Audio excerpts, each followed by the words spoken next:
அல்லாஹ்வுடைய பாதுகாப்பில் இருப்பவரை யாரும் எதுவும் அவரை செய்யாது. சோதனை வந்தா கூட அவருக்கு பெருசா தெரியாது. அந்த சோதனை அல்ஹம்துலில்லாஹ் அல்லாஹ் என்ன சோதிக்கிறான்னு நினைச்சிட்டு போயிடுவார். குறை சொல்ல மாட்டார், கை செய்தப்பட மாட்டார், என்னடா வாழ்க்கைன்னு சொல்ல மாட்டார். அல்லாஹ் என்ன சோதிக்கிறான் அப்படின்னு சொல்லி அவர் அல்லாஹ்வுடைய விஷயத்தை பொருந்திக் கொள்வார். அஜபல் அம்ரில் முஃமின், அவருக்கு அதுவும் நலவா இருக்கும்.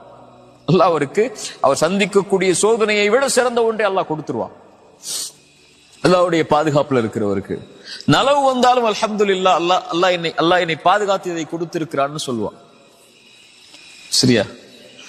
அல்லாஹ்வுடைய பாதுகாப்புங்கிறது மிக முக்கியமானது. அதான் எனக்கும் உங்களுக்கும் நான் சொல்றது. அல்லாஹ்வுடைய பாதுகாப்பை கேட்டுக்கிட்டே இருக்கணும் அல்லாஹ்ட்ட. யா அல்லாஹ் என்னை பாதுகாத்துரு. ரசூலுல்லாஹி ஸல்லல்லாஹு அலைஹி வஸல்லம் ஃபாத்திமா அவங்களுக்கு சொன்ன துஆ தான். மறுபடியும் சொல்றேன், யா அல்லாஹ் என்னை விட்டுறாத, என்னுடைய இடத்துல என்னை விட்டுட்டு போயிடாத. யா அல்லாஹ் என் கண் சிமிட்டுற நேரத்துல கூட என்னை விட்டுறாத, என் கூடவே இரு அப்படின்னு அல்லாஹ் இடத்துல கேட்டுக்கிட்டே இருக்கணும். அல்லாஹ் நம்மளை பாதுகாத்தான்னா நம்ம இந்த உலக வாழ்வு முழுவதும் பாதுகாக்கப்படுவோம். அல்லாஹ் நம்மளை பாதுகாத்தானா நம்முடைய மரண நேரம் பாதுகாக்கப்படும். அல்லாஹ் நம்மளை பாதுகாத்தானா கபருடைய அந்த நிலைமை பாதுகாக்கப்படும். அல்லாஹ் நம்மளை பாதுகாத்தானா மஹ்ஷர்ல எழுப்பப்படும் போது பாதுகாக்கப்படுவோம். அல்லாஹ் நம்மளை பாதுகாத்தானா அல்லாஹ் அரிசியுடைய நிழல்ல நம்மளை பாதுகாப்பான். அல்லாஹ் நம்மளை பாதுகாத்தானா மறுமையுடைய விசாரணையில அல்லாஹ் பாதுகாப்பான்.